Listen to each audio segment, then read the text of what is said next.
Haleluya, haleluya. Ndabona mugije amaro y'Imana umere hose ndiza ko muguwe neza cyane umwami wa Yesu Kristo. Ni Pastor Chiza mweganira uyu munsi ndabaye ikaze mu kiganiro Imana niyo buhungiro. Ndiza yuko hari namwe muri ko muravako, ndiza kwa nindi muri ko muragerako. Turiko turaganira ko cigwa nise intambara n'imwemu. Ubushize twariko turaganira tubana neza ko minosi ari umwansi umwe wenyene ari karagwanya aba doka ubuzima bwacu, ariko dufise Imana iyo twizeye Imana gafata izo nkomezi z'Imana gafata ijambo ry'Imana turashaka kugwana hama tukanesha umwasi. Ndaba ngo dushikare kubandanya kiro cigwa tugire ahantu kanaka dushika uyu munsi, kandi izera cyane ko muri ko muraguka mu buryo budasanzwe.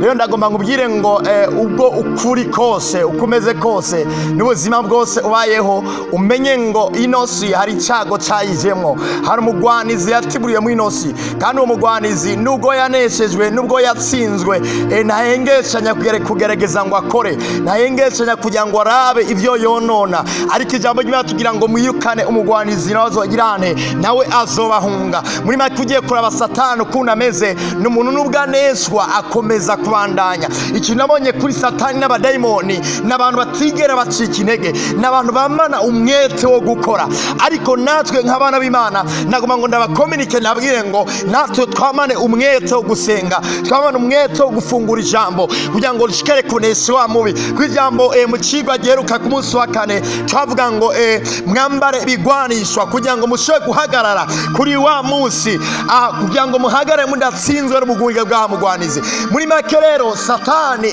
n'umugwanizi agerageza kugwanya abana b'Imana kugira ngo abatsindagire, kugira ngo abaneshe, ariko Imana iri mu ruhande rwacu, ni Imana itajineswa, ni Imana itaneshwa n'igihe na kimwe, ni Imana yamana insinzi, ni Imana inesha, ni Imana itaja hasi. Iyo Mana twizigere iyo tuyihagurukije ikaja ku gikorwa ku buzima bwacu, ntagihe na kimwe twigera rutetegwa, ntagihe na kimwe twigera tumaramara, ariko igihe turetse ubwo bushobozi nitubukoreshe nta kibuza uneshwa. Ariko navugiye ngo Imana iraneshwa, Imana ntiyigera ineshwa n'igihe na kimwe, Imana iranesha. Nawe rero nagomba ngo wiyuzuze ati ninakira ijambo, kubera ijambo ry'Imana ngira ngo ijambo ry'Imana ni inkota ifise ubugi imbere n'inyuma, rikarisha imbere n'inyuma, rishobora gukata ikintu cyose rikosipata. Nawe wizere nanjye ngo ndafise Imana itaja hasi, ndafise Imana idakengerwa. Igihe nakira ijambo ryayo hama nkiza mpemu yera, hama ngihagurutsa ngasenga, ibidasanzwe biraba, ibidasanzwe birakoreka.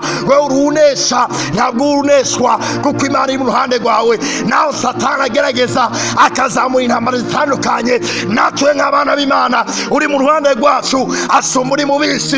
Iyo avuze ngo uri mu ruhande rwacu asumba uri mu bisi, gisigura ngo abisi bagendana umwijima, abisi barongwa n'isi y'umwijima, ariko ab'Imana turongorwa n'iyo Mana. Rero uri muri twebwe asumba uri mu bisi, urunesha mu izina rya Yesu. Tumaze dusome ijambo ry'Imana hano muri Samueli wa mbere igice 17 dusoma umurongo wa 45. Ndasoma mu izina rya Yesu. Harambwira ngo Dawidi yishura, ndasubiramwo, hambwira ngo Dawidi yishura uwo Mufilisitiya ati, uje kundwanya ufise inkota n'icumu n'agakobero, ariko jewe nje kukugwanya mu izina ry'Uhoraho nyene ingabo, Imana y'ingabo z'Abisirayeli wacokoye. Amena. Muri make aya majambo dusomye muca muyabona muri Bibiliya n'amajambo y'umugabo umwe yitwa Dawidi. Dawidi yabayeho mu isezerano rya kera, hama tubona neza ko Dawidi yava mu muryango w'abana bavuka ari 8, ariko tubona neza biri tubwira ngo Dawidi yari we mwana wa nyuma, ariko uwo mwana Dawidi uwo 8 ngo acashigwa mu ishamba aragira, yari umuragizi ngo yari umwungere w'intama, ariko za kubona Dawidi yari yarakumiriwe. Ariko tubona neza mbandarije kuri message yanjye, tubona igihe uyu mugabo yitwa, hari umugabo umwe yitwa Goliyati, ngo ico gihe yarageramiye ubwoko bw'Abisirayeli, ngo ico gihe Goliyati yaracoza ubwoko bw'Abisirayeli. Mucemuka mu bwoko bw'Abisirayeli bwari ubwoko bw'Imana nzima, gisigura ngo ariko aracoza ubwoko bw'Abisirayeli, ariko aracoza Imana.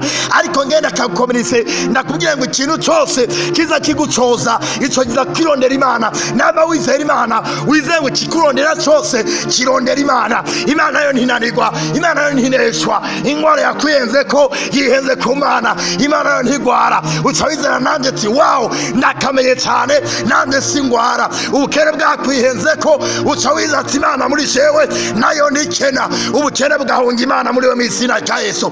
Kino gihe Dawidi ngo yari umuragizi ngo yumva agasuzuguro kari ku Bisirayeli, hama ngo aragenda avuga ati jewe no mugabo yamacokora ubwoko bw'Imana, ati jewe noshaka kumwica.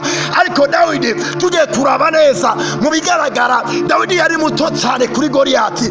Dawidi nta kintu na kimwe yari amaze kuri Goliyati. Mpamvu nababwiye ngo ingufu z'umubiri nta kintu na kimwe zimaze mu kurwana intambara y'inosi. Nubwo munini cyane ufise amaboko manini cyane, ndamubwire ngo kuri Satani nta kintu na kimwe wokora. Ariko iyo urwanya intambara mu mpemu, ko Satani nawe ari mpemu, urunesha mu izina rya Yesu. Arepataya erimata. Kino gihe Dawidi avuga ati jewe ndashobora kwica Goliyati. Abamubona ntibashobora kumutahura, ntibashobora kumumva ko Goliyati cyari ikigabo kinini cyane cy'imetero nyinshi cyane kandi kibyibushe cyane, muri make ikigabo gikomeye cyane. Ariko Dawidi avuga ngo ati jewe ntekebwa isuzugura ubwoko bw'Imana, ati jewe ndashobora kumwica.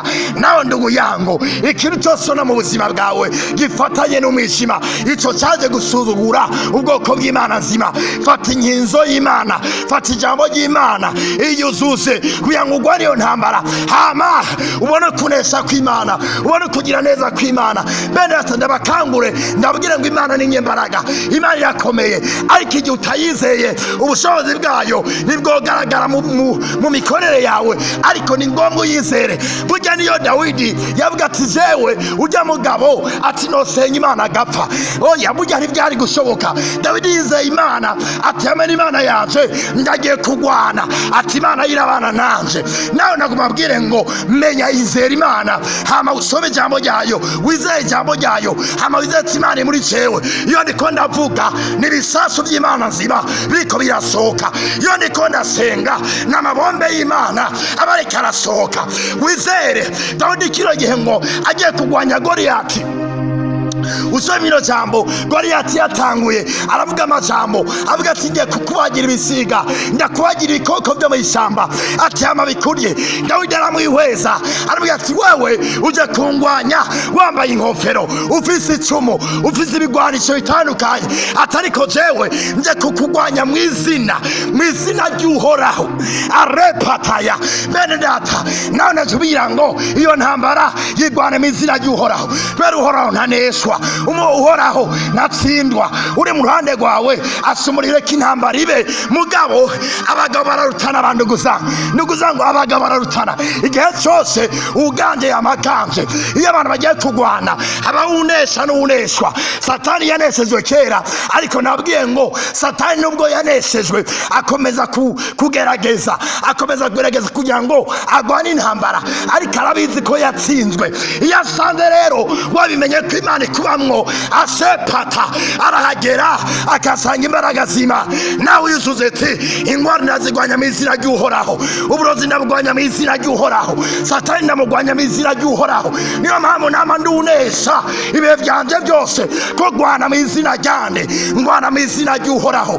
Dawidi wagiye kugwanya Goliyati ngo aramugwanya, nta n'intambara yigeze iba, ariko Dawidi yavuze ngo zanze kukugwanya mu izina ry'Uhoraho. Hama Goliyati ngo yegera Dawidi, hama Goliyati avuga ngo agomba afate Dawidi amubagira ibisiga, ariko icyo atazi ko Dawidi agendana n'Imana nzima. Nawe ndugu yangu ndaguhagurutsa, menya ko Imana ari umuvyeyi wawe, menya ko Imana ibana nawe, menya ko Imana igendana nawe, menya ko Imana ikubamwo. Reka guha umusaya ibyo bintu biri impande zawe, reka guha umusaya izo ngwara ngo zigukanabize. Iyo ubure menya ngo Imana imbamwo, menya ngo Imana ingenderamwo. Arepata erimata. sharaganiga niwemera agasuzuro ka Goliyati, niwemera agasuzuro k'umwasi, niwemera agasuzuro k'umwijima n'umwe, kuko Imana iri mu buzima bwawe.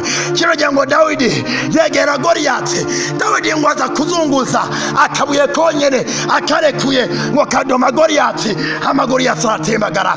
Nawe ndadekara ngo fata ijambo ry'Imana, hamurekure, urekure ijambo urifatanye nimwe mu Imana mu buzima bwawe. Iryo jambo uza kurekura yaza kuzana amarezita. Kano kabuye Dawidi akarekuye, akarekura mu izina ry'Uhoraho, hama kazana amarezita.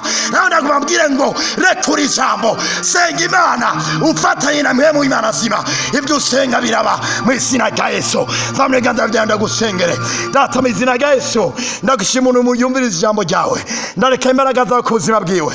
In the name of Jesus. Niyasenga biraba, niyavuga biraba, niyakura amajambo, ayo majambo arekura arazana amarezita. Ndareka bidasanzwe ku buzima bwanyu, aho muri hose mutera muca imbere. Iyo musenga biraba in the name of Jesus. Uko Dawidi yarekuye ibuye rikazana amarezita, nawe ndasenga cyane kugira ngo niwatangura gusenga ufatanye na mwe mu Imana zima, ibyo usenga bibe mu izina rya Yesu. Amina. Twosubira ku munsi w'ejo. Mwaraheze cyane muri umugisha.